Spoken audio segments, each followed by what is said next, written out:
Now the match we've all been waiting for. Yeah, it feels like this feud's been going on for years now. This pesky window's been a double pain in the neck since '07. And it's only gotten worse since the recent leaks.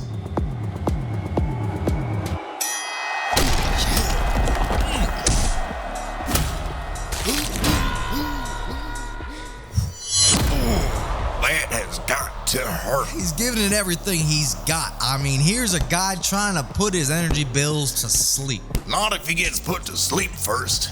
The window's got him in a stranglehold. The window's had a terrific opener, but we know closing has always been its issue. He's got a chair. Did you see that? It bounced right off the reinforced glass. Watch out. He's on the top rope.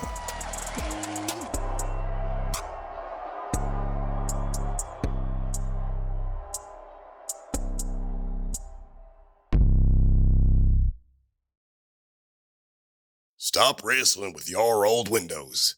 Call Neighborhood Windows and Doors today for a free estimate. No one takes care of you like a neighbor.